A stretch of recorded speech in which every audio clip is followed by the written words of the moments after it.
Hey guys, this is Scott495. So today I will be showing you how to set up your Roku streaming stick. The one I have here is the 2017 model, but I assume that it's pretty much the same setup process for pretty much any Roku stick. So that includes the Roku Stick Plus that supports 4K and HDR. So let's go ahead and get started. So first of all, you need to plug in the actual streaming stick into the HDMI port in your TV or projector.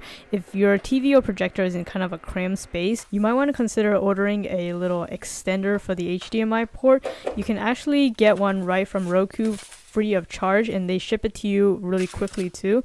And this is what it looks like. So if you're in a tight spot, you can't directly stick the streaming stick into the TV, then I would recommend getting this. Then once the streaming stick is plugged in properly, you have to charge it via the included micro USB to full-size USB. So you plug in the smaller part, of course, to the end of the streaming stick, and then you have to plug it in into a USB port either on your TV, or if you don't have a USB port on your TV or projector, you can use the included power brick to plug it straight into the wall outlet. Roku does warn that not all TVs may be able to supply enough power to supply the streaming stick. In that case, you are better off to just connect it directly into the wall. But from my experience, I think most TVs and projectors these days can supply enough power to power this little streaming stick, so you shouldn't really have a problem unless you get some kind of error message. Then I would recommend switching it to the power outlet. One easy way to check if the streaming stick is receiving power is if the LED on it turns on. In this case it is, so we're good to go. Now you can go ahead and turn on your TV, and you need to switch the input to the HDMI port that you plug the streaming stick into. After this point, it's really straightforward. You just need to follow the prompts on your TV. So the first thing it wants to do is locate a remote. So now is a good time to slip in those batteries that come included out of the box into the remote if you haven't done so already. And doing so, you can just press any button from the remote and it should pair automatically. On the screen, it does say to press the reset button, which is also located under the battery cover. But I found that if you just press any button, it should automatically pair.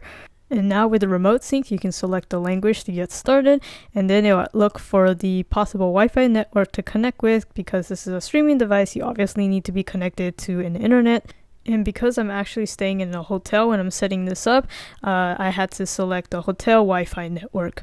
It might take a while for it to get set up to check the connection, but once it does, it'll prompt you to actually connect a mobile device or maybe your laptop to the Roku network. That way it will sync up your streaming stick to your account. That way you don't have to pay for data usage or anything like that. So I'm using my phone, so in this case I just connected to the Roku network on my Wi-Fi settings, and I entered the screen password that's shown on the TV, and now it's connecting to it, and then it's going to redirect it to the Hilton, which is the hotel I'm staying in's Wi-Fi. I just need to put in the password for that. In your case, if you're setting this up at home, you just need to put in your home Wi-Fi password, and then you should be all set for the internet.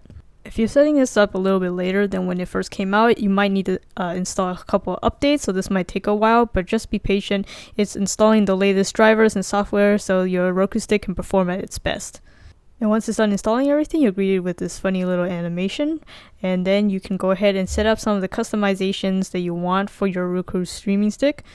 The first thing it asks you to do is to optimize your screen settings. So this particular TV monitor is actually 1080p or Full HD, which is the maximum resolution that this streaming stick can actually handle. If you have the streaming stick plus, then you can go up to 4K resolution, but it basically allows you to choose whether you want to go for the all of the text settings, or you can choose for a lower quality if you think your internet cannot handle such a high resolution. And now it's trying to get the Roku remote to actually control your TV. So on the Roku remote, you can notice that it has volume buttons, and it also has a power button, and you can actually use these buttons to control your TV settings.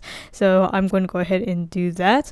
Now, to really save these personalizations and customizations on the streaming stick, you need to set up an account with Roku, and this is totally free. So now they just want you to link that account. If this is the first time you have a Roku device, then you have to make a new one, and you just do so by following the prompts on the screen, and you just go to the Roku website, you create an account.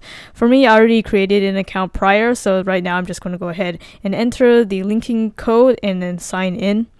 So once you're signed in, it'll ask you to basically assign a label to the streaming stick, and it just kind of assumes that you'll keep it in one location, but in reality you can move it around to pretty much any TV in your house. So this is just something to keep track of if you do have more than one Roku device linked to the same account. Now once that's done, all of the little nitty gritty stuff is out of the way. Now you can choose the channels that you want to show up on your Roku stream. So here are some popular and the ones that Roku recommends you straight out of the box. You don't have to be limited by the first selections here. You can always add more in the actual Roku store. So just go ahead and select a few channels that you know you're going to use and move on. So now you're all set up and you can go ahead and enjoy your streaming channels.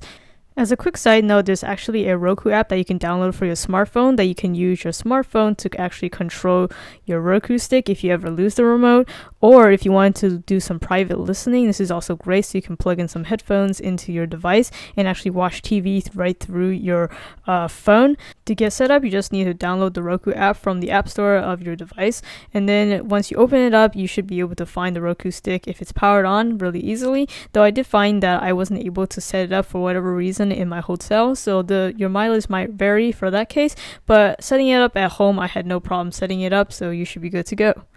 Thank you for watching this video. If you found it helpful, please give it a like, it'd be greatly appreciated, and make sure to subscribe to my channel Skyforce95 if you haven't already to get more content like this. Or if you're watching this on Amazon, head over to my channel URL right here, or just search it up on YouTube Skyforce95.